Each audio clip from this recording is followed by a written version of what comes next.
Hello everyone, and welcome to this edition of the Think Tank and the 2012 Presidential Election Review. You know something, this is very, very disturbing. Very disturbing. Something happened in this election that has never happened in U.S. history. This is an historical election. Historical. And what I'm talking about is that this is the very first time that I could remember.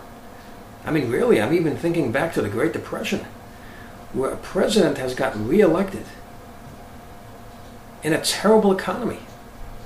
He's gotten reelected and he was awarded for failure.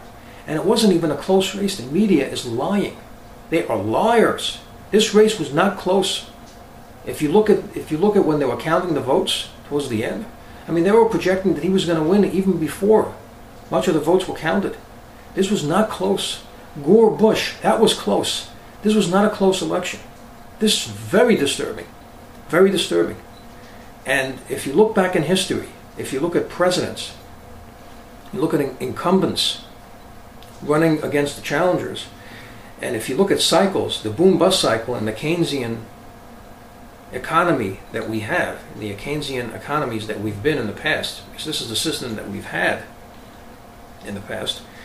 You go back to the Great Depression. I mean, look at Herbert Hoover. Who was going to vote for Herbert Hoover after that disaster that we're in? You know, the Great Depression. I mean, FDR won in a landslide. And Hoover had good credentials. You know, his background was strong. He was respected, and he would never get reelected. As far as, you know, everything I'm talking about, his background, his personal background as well. He was very presidential. And then you move the clock forward. I mean, you go back about 20 years, Bush and Clinton. I mean, Clinton also looked upon as unelectable. He had a lot of baggage in his background. And people were really looking for alternatives because, of course, the economy was not doing well. And, of course, the economy wasn't doing well towards the end of Bush 41's presidency. So people were looking for an alternative. And for the first time in American history, an independent, a man by the name of Ross Perot got so many votes. I mean, he did very well for an independent. You usually see these third-party candidates that they barely register in the polls, but people were really looking for an alternative. People voted with conviction back then. They voted with intelligence. They voted because they wanted their lives to, you know, to be better. They wanted to better their lives. And what happened at the end was, of course, you had Clinton winning in a landslide. A guy who was looked upon as unelectable winning because the economy wasn't doing well. Again, it's about economy. And then you move forward. You see, you know, Clinton getting 2 terms, of course. I mean, he was a beneficiary of the stock market bubble, which created a lot of jobs. And the stock market bubble was still carrying over. I mean, you look towards the end of his second term. But of course, you know, people wanted to change. There's a lot of things about Clinton that, you know, people wanted to move on from, and, you know, look what happened. If you look at Gore against Bush, Gore, with the popular vote, won because the economy was still, you know, lingering and going forward from the stock market bubble. It was still, you know, there was computers were coming out, and there was an economy, there was an industry that was causing the economy to move forward. And it was doing well, so, you know, people wanted to stick with that. And, you know, what happened was he ended up actually winning the popular vote. So if you look at the standpoint from the popular vote, you can say that people were voting for the president, well, he was the vice president. They wanted to continue with that administration. And then what happens, right? Bush. The economy does well in his first term. You have the housing bubble, which created an enormous amount of jobs, you know, based on government intervention, artificially keeping interest rates too low. I mean, it was a bubble, created a lot of fake jobs that were not going to be there. It was an illusion. It was jobs based on an illusion. And of course, the economy's doing well. He got reelected. And, I mean, he got reelected decisively. I think it was almost a landslide against John Kerry. But then what happens? party doesn't last forever. And it burst. The housing bubble burst. The speculation was over with. It wasn't going to last. And hey, the stock market lost about 35% of its value towards the end of the second term of the Bush presidency. And people were looking for a change, and they vote for a guy, again, looked upon as unelectable. I mean, different than what a type of candidate that was a lot different from what we've had in the past. And he wins decisively. I mean, who was going to vote for a Republican after that? It was like the worst recession since the Great Depression. So he gets elected. But what does he do?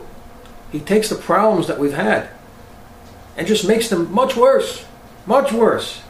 I mean, he said he was going to cut the deficit in half. He increased the deficit by $5 trillion. The taxes were raised. I mean, inflation has been going up across the board. You look in 2011, commodity prices made record highs across the board. So he made things much worse. I mean, unemployment is approaching 20%. I mean, he's done a terrible job. And what happens? He gets reelected. I mean, that's unbelievable. That's never happened before. I mean, how is it possible? How is it possible that a president is awarded for failure?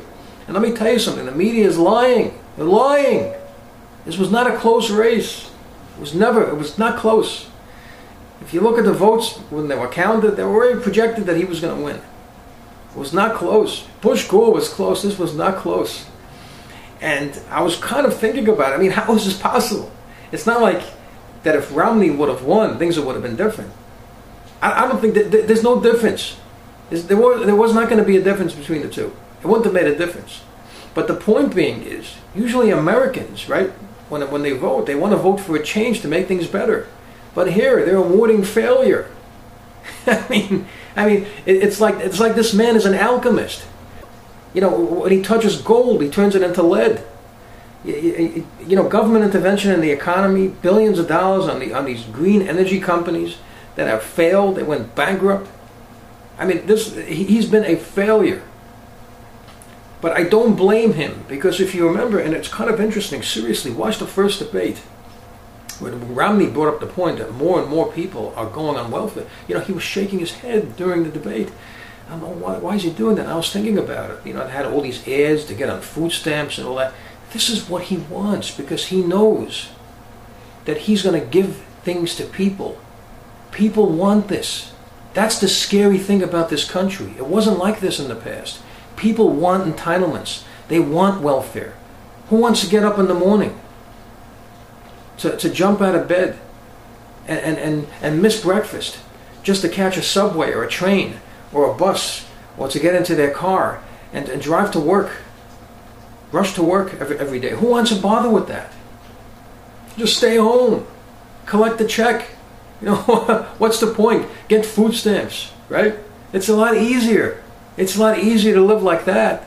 Enjoy life. And this is what he's promising them.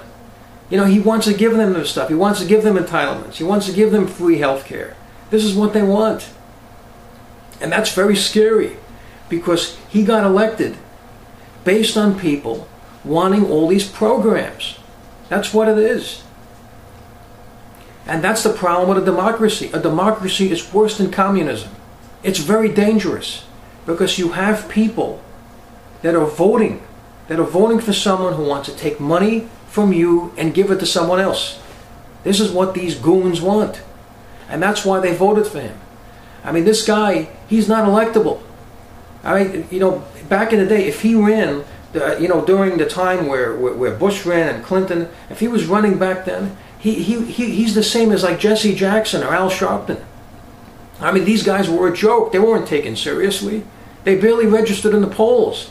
But now, I mean, he's a two-term president. Why is he a two-term president? Because he's promising people things that come from you. And that's where his votes are coming from. I mean, it's amazing. You just see the way that I've never seen anything like it. It's like it's turning logic on its head. I mean, they're cheering with this guy. They're cheering with him. You see confetti and balloons. I mean, what are they cheering? They're awarding failure. They're celebrating failure. That's what they're doing. It's like you're in Dante's Inferno. I mean, you could be burning to death, And you're celebrating the pain that you're in. Oh, I'm burning, I'm in fire. Oh, I feel so good, the pain. I mean, that's what it is. How could you celebrate that? What they're celebrating is that they're going to get more welfare checks, more benefits, free health care. But the bottom line is, it's not free. And here's what you have to know about socialism. At the beginning, socialism, coming from a capitalist system, can be a great thing, because there's still a lot of wealth in this country. So what can happen is they can take a lot of that away and give it to someone else. So the beneficiaries that are getting the money, it's a great thing for them. They're getting all these freebies. This is great. Social security checks, welfare, food stamps, wonderful. Free health care, right? It's a great thing. We're not paying for it. We're getting it for free. Now they're talking about free birth control, Planned Parenthood, all this stuff. It's all these freebies coming from the government. But the brilliance, Ayn Rand, brilliant. I mean, she was brilliant. She said it so beautifully, so eloquently. In one phrase, she said, socialism fails when the government runs out of other people's money. So what's going to happen is, for you goons out there, you goose brains, you thugs, you thieves, you crooks that are stealing other people's money, it all ends when there's no money left to take. Then your vote is worthless, because then the government becomes irrelevant. They can't take any more money anymore. The money is all spent. The job creators have fled the country. They're going to places where they're not being overtaxed and overregulated. I mean, that's what it comes down to. And it's kind of funny, and it's happening already. I mean, just look what just happened with this, the co-founder of Facebook, this Eduardo Saverin. I mean, he got out of Dodge. He said, look, I'm going to be mugged. He said that they're going to take me for millions and millions of dollars. He would have to pay close to $1 billion taxes. That's crazy. For what? And what can I do over here? The infrastructure has been ravaged. He's a man, like he's in his 30s. I mean, what is he going to do? He's a young man. He's probably going to want to start a business, hire people. I mean, what kind of atmosphere is there to hire people in this regulatory environment with high taxes? What he did was he went to Singapore where there's no capital gains tax. And what do you think he's going to do there? He's going to hire people. I mean, he's going to hire people. He's going to start a business. That's what he's probably going to do. And then, of course, politicians are saying, oh, he's so unpatriotic. Yeah, I'm like, why is he unpatriotic? Why? Because he wants liberty? He wants freedom? Is that why he's unpatriotic? Why? Because he doesn't want to give some goon, some lowlife, some thug who wants to steal his money to vote for a guy like this, who's going to come pick his pocket? Is that why he's unpatriotic? This is the problem with a democracy. It's a mobocracy. The goons, the lowlives, the lazy bums that voted for this guy, the crooks that voted for this guy, want to take your money. This is what they want. This is the only explanation for how somebody like this can get elected. It's never happened in history. I mean, you have skyrocketing unemployment here. You have inflation, high taxes. I can't remember in this country's history where a president has got reelected in this atmosphere, where an incumbent president gets reelected and reelected decisively. This was not close. It wasn't even a close election. I mean, it's disgusting. It really is. And like I said, I'm saying it again, the other guy wouldn't have made a difference. But at least it shows that Americans, their ambition, right, and their desires is to work, is to get a job and to earn their money, and not get freebies from the government. Because that's what he was running on. He had nothing else to run on. And it's kind of interesting. The other candidate was trying to latch onto it because he knew he would have to get some of that vote. But it didn't work because he was trying to get both at the same time. He wanted to show himself to be a capitalist, and at the same time he wanted to show himself to be socialistic by supporting all these programs, Medicare, Medicaid, and Social Security. Because they're all a fiscal disaster. And that's the problem with it. You can't have both. And what Democrats are trying to do is they want to play this game that they're going to give out these handouts. And it's an absolute disaster. And it's exactly the way Ayn Rand put it. When they run out of other people's money, that's when it ends. People talk about revolutions and all this stuff. It's automatic. When the money is no longer there. Okay? I know this is scary. And you might not like to hear this, but when the money is no longer there, and the job creators have fled, well, and some of them just went out of business because they didn't go. They just couldn't deal with the taxes anymore, the regulations, minimum wage laws, all this other nonsense, which are causing businesses to be insolvent and uncompetitive with overseas competitors. The country goes into decline. You're looking at an East Germany, you're looking at a Soviet Union, you're looking at shortages, you're looking at hyperinflation. This is what it is. But in the short term, these goons, these maniacs that voted for him, I have news for you. Your vote means nothing anymore because the government becomes irrelevant. They can't promise you the things anymore. They can't give it to you. They have nothing to give. So your vote means nothing. And then things change by default. The whole system is changed. We go back to a republic. No more mobocracy anymore. It's finished. That's when it happens. Unfortunately, and like I said, it's not really the politicians. People blame the politicians. It's the people. It's these lowlives. These lowlives that want to vote. That want to vote for entitlements. They want this. And this is what they vote for. This is why the politicians give into it. They vote for a guy like this. This is what democracy does. If democracy was out of the way, these people wouldn't be voting. They would not be voting. They would not be voting to take away your money. That's the problem with the system. Very disturbing. Very disturbing. The only way this is going to end,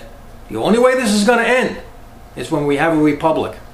That is the only way this whole thing is going to end. It's just a disaster. Very disturbing. And if you look at things from a perspective, we're talking about over 20 years. I mentioned this before.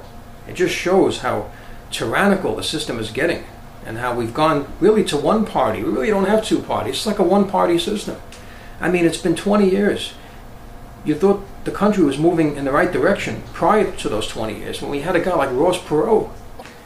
I mean, he captured nearly 19% of the popular vote. And now it's over 20 years later.